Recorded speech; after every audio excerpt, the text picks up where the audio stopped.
দেশ বিদেশ রাজ্য নিয়ে আজকের বাছাই করা বড় খবরগুলি এক নজরে। শুরুতেই জানাবো শিরোনাম, তারপর আসছে বিস্তারিত খবরে। হু করে ছড়াচ্ছে HMPV ভাইরাস। ভারতে কি লকডাউন শুরু হয়ে যাবে, কি বলছে কেন্দ্র? পাকিস্তানি হামলার কড়া নিন্দা, এবার তালিবানদের পাশে দাঁড়াচ্ছে ভারত। ভারতের কবল থেকে নিজেদের এলাকা উদ্ধার করল বাংলাদেশ, দাবি বিজিবির। শুধুমাত্র এই কাগজ জমা দিলেই লক্ষ্মীর ভাণ্ডারে ঢুকবে 2100 টাকা করে, দুর্দান্ত সিদ্ধান্ত নিলেন মমতা বন্দ্যোপাধ্যায়। বাংলায় বাড়বে ঠান্ডা, দোসর বৃষ্টি, 5 জেলায় ঘন কুয়াশার সতর্কবার্তা হাওয়া অফিসের। ভারতে কি লকডাউন শুরু হয়ে যাবে, কি বলছে কেন্দ্র? চীনে বৃদ্ধি পাওয়া HMPV সংক্রমণ ঘটায় বিশ্বজুড়ে আতঙ্ক ছড়িয়েছে। ভারতেও 3টি কেস পাওয়া গেছে। যদিও কেন্দ্রীয় স্বাস্থ্য মন্ত্রণালয়ের বিশেষজ্ঞরা এই ভাইরাস নিয়ে আতঙ্কিত না হওয়ার পরামর্শ দিয়েছেন। সোশ্যাল মিডিয়ায় কোভিড-19-এর সাথে HMPV এর তুলনা করে লকডাউন ট্রেন্ড করা হচ্ছে। ভারতে HMPV নিয়ে ছড়িয়ে পড়া গুজবের পর দেশের শীর্ষস্থানীয় মেডিকেল ইনস্টিটিউট অর্থাৎ ICMR স্পষ্ট করে জানিয়েছে যে এই ভাইরাস নিয়ে আতঙ্কিত হওয়ার কোনো প্রয়োজন নেই। এটি একটি সাধারণ ভাইরাস। HMPV ইতিমধ্যেই ভারতসহ বিশ্বজুড়ে প্রচলিত। এর চিকিৎসা সাধারণ ফ্লুর মতোই করা হয়। ICMR জানিয়েছে যে HMPV ইতিমধ্যেই ভারতসহ বিশ্বের বিভিন্ন দেশে বিদ্যমান। এই ভাইরাস শ্বাসযন্ত্রের রোগ সৃষ্টি করে।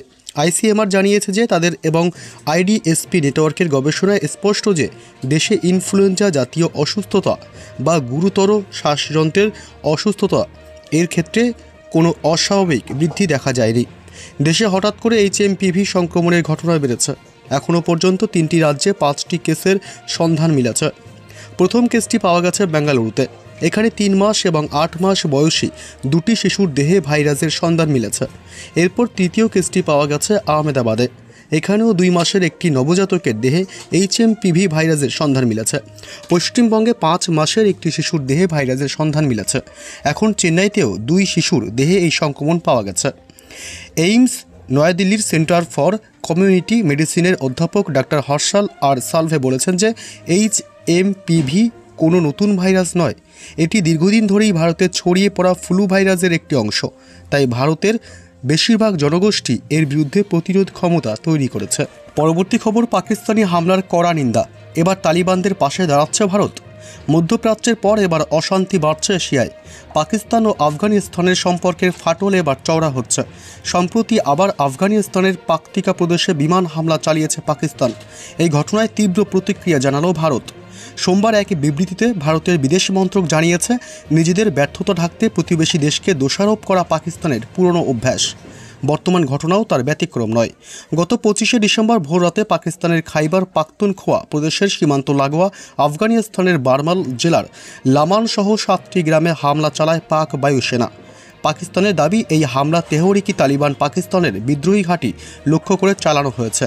তবে তালিবানের অভিযোগ, এই হামলায় মৃত 46 জনই নিরীহ মানুষ, যাদের মধ্যে মহিলা এবং শিশুরাও রয়েছেন। নিহতদের বেশিরভাগই খাইবার পাখতুনখোয়া থেকে আসা পাশতুন শরণার্থী বলে দাবি করেছে আফগান সরকারের সহকারী মুখপাত্র মোহাম্মদ খুরাসানি। হামলার পর তালিবান পাকিস্তানকে হুঁশিয়ারি দিয়ে জানিয়েছে, আমাদের জনগণের ওপর এই ধরনের হামলার যথাযথ জবাব দেওয়া হবে। ভারতের বিদেশ মন্ত্রক এই ঘটনাকে নিন্দাজনক আখ্যা দিয়ে বলেছে, মহিলা ও শিশুদের মৃত্যু মেনে নেওয়া যায় না। বিশেষজ্ঞদের মতে পাকিস্তানের টিটিপি বিদ্রোহীদের সঙ্গে সংঘর্ষ নতুন নয়। 2022 সালের নভেম্বরে পাকিস্তানের সঙ্গে টিটিপির অশান্তি আলোচনা ভেস্তে যাওয়ার পর থেকে এই গোষ্ঠী যুদ্ধ ঘোষণা করে। এর আগে 2009 সালে টিটিপির বিরুদ্ধে পাকিস্তান অপারেশন রাহ-ই-নিজাত চালায়, যা এখনও পর্যন্ত তাদের সবচেয়ে বড় জঙ্গি বিরোধী অভিযান। আসছে পরবর্তী আবহাওয়ার গুরুত্বপূর্ণ খবরে, বাংলায় বাড়বে ঠান্ডা, দোসর হবে বৃষ্টি, 5 জেলায় ঘন কুয়াশার সতর্কবার্তা হাওয়া অফিসের। আজ থেকেই পারদ পতনের সম্ভাবনা বাংলায়। শুক্রবারের মধ্যে 2 থেকে 4 ডিগ্রি সেলসিয়াস পর্যন্ত কমতে পারে তাপমাত্রা। বৃষ্টির সম্ভাবনা বেশি উপরের 4 জেলায়। দক্ষিণবঙ্গে ধীরে ধীরে কমবে তাপমাত্রা। নতুন করে পশ্চিমী ঝঞ্ঝা আসছে 10ই জানুয়ারি। জেড স্ট্রিম উইন্ড রয়েছে উত্তর ভারতে। রাজস্থানের ওপরে রয়েছে একটি ঘূর্ণাবর্ত মধ্য মহারাষ্ট্র এবং আসামের সংলগ্ন এলাকায়।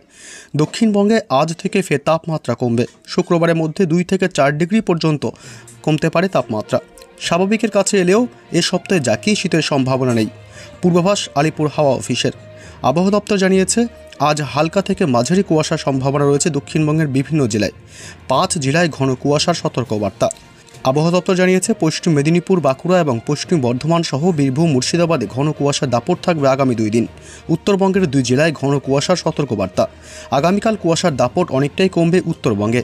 কাল থেকে ফের তাপমাত্রা কমবে। আজ বৃষ্টিপাত ও তুষারপাতের সম্ভাবনা রয়েছে উত্তরবঙ্গে। দার্জিলিংয়ে বৃষ্টি ও তুষারপাতের সম্ভাবনা। হালকা তুষারপাতের সম্ভাবনা রয়েছে আজ রাতে অথবা কাল সকালের দিকে। দার্জিলিংয়ের উঁচু পার্বত্য এলাকায় তুষারপাতের সামান্য সম্ভাবনা রয়েছে। সিকিমে ব্যাপক তুষারপাতের সম্ভাবনা। তার প্রভাব পড়বে উত্তরবঙ্গের পার্বত্য এলাকায়। পরবর্তী বড় খবর, ভারতের কবল থেকে নিজেদের এলাকা উদ্ধার করল বাংলাদেশ, দাবি বিজিবির। অভিযোগ ছিল বাংলাদেশের 5 কিলোমিটার এলাকা নাকি এতদিন ভারতের কবলে ছিল। সেই এলাকা সম্প্রতি বর্ডার গার্ড বাংলাদেশ নাকি উদ্ধার করেছে।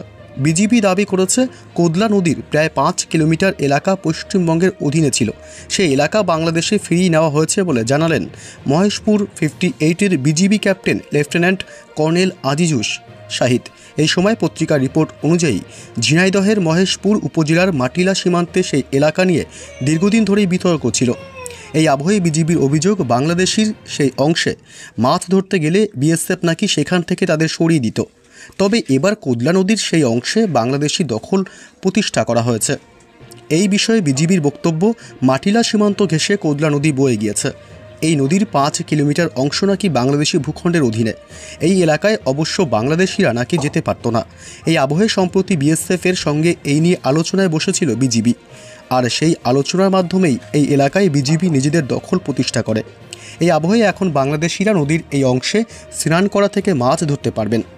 এদিকে গত 1 জানুয়ারি নাকি ভারত থেকে বাংলাদেশে অনুপ্রবেশের চেষ্টার সময় বিজিবির হাতে ধরা পড়েছিল 2 ভারতীয়। উল্লেখ্য, গত জুলাই মাস থেকেই বাংলাদেশের পরিস্থিতি অস্থিতিশীল। তবে গত 5 আগস্ট শেখ হাসিনা বাংলাদেশ ত্যাগ করার পরে পরিস্থিতি শান্ত হবে বলে আশা করেছিলেন অনেকেই। তবে এরপর অন্তর্বর্তী সরকার গঠিত হলেও পরিস্থিতি নিয়ন্ত্রণে আসেনি সেই দেশে, বরং দিনকে দিন যেন অরাজকতা বেড়েই চলেছে। আর তার আঁচ এসে পড়ছে এপারেও। এরই মাঝে আবার বিগত দিনে বাংলাদেশ সীমান্তে বহু বাংলাদেশি পাচারকারী বিএসএফের গুলিতে প্রাণ হারিয়েছে। সেই দেশ থেকে বিভিন্ন সময়ে ভারতে মাদক পাচারের চেষ্টা হোক কি ভারত থেকে গরু সোনা পাচারের চেষ্টা, দৃঢ়ভাবে সেই সব রুখে দিয়েছে বিএসএফ। পরবর্তী খবর, শুধু এই কাগজ জমা দিলেই লক্ষ্মীর ভাণ্ডারে ঢুকবে 2100 টাকা। দুর্দান্ত সিদ্ধান্ত নিলেন মমতা বন্দ্যোপাধ্যায়। এবার মাসে মাসে ঢুকবে 2100 টাকা। মহিলাদের জন্য আবারও খুশির খবর দিল মমতা বন্দ্যোপাধ্যায়। এমনিতেই লক্ষ্মীর ভাণ্ডারে টাকা ঢোকে মেয়েদের অ্যাকাউন্টে। সাধারণ মেয়েদের জন্য 1200 টাকা এবং তপশিলি মেয়েদের জন্য 1500 টাকা করে বরাদ্দ করেছে তৃণমূল সরকার। এতে উপকৃত হয়েছেন লক্ষ লক্ষ মহিলারা। এবার এই প্রকল্পেই কিছু বাছাই করা মেয়েদের কর করে 2100 টাকা করে দিতে চলেছে তৃণমূল সরকার। তবে এই টাকা পেতে বেশ কিছু শর্তের মধ্যে পড়তে হবে বাংলার মেয়েদের। আসুন জেনে নেওয়া যাক কারা পাবেন এই লক্ষ্মীর ভাণ্ডারের টাকা। যে সমস্ত মহিলাদের বার্ষিক আয় 2100 টাকার কম, শুধুমাত্র তারাই পাবেন এই বাড়তি টাকা। এর জন্য উপযুক্ত নথি জমা দিতে হবে। ইনকাম সার্টিফিকেট জমা দিলেই টাকা বেড়ে যাবে হুড়মুড়িয়ে বলেই জানা গেছে। তবে যাদের বার্ষিক আয় 2100 টাকার বেশি, তারা 2100 টাকা করে পাবেন না। তবে লক্ষ্মীর ভাণ্ডারে বরাদ্দ টাকাই তারা পাবেন বলে জানা গেছে। বহুদিন ধরেই লক্ষ্মীর ভাণ্ডারে টাকা বাড়বে বলে কানাঘুষো শোনা যাচ্ছিল বিভিন্ন মহলে। এবার সত্যিই বাড়তে পারে এই প্রকল্পের টাকা। এই প্রকল্পের মাধ্যমে উপকৃত হচ্ছেন লক্ষ লক্ষ বঙ্গনারী। তৃণমূলের ব্যাংকে অনেকটাই ভোট এনে দিয়েছে মমতা বন্দ্যোপাধ্যায়ের এই প্রকল্প।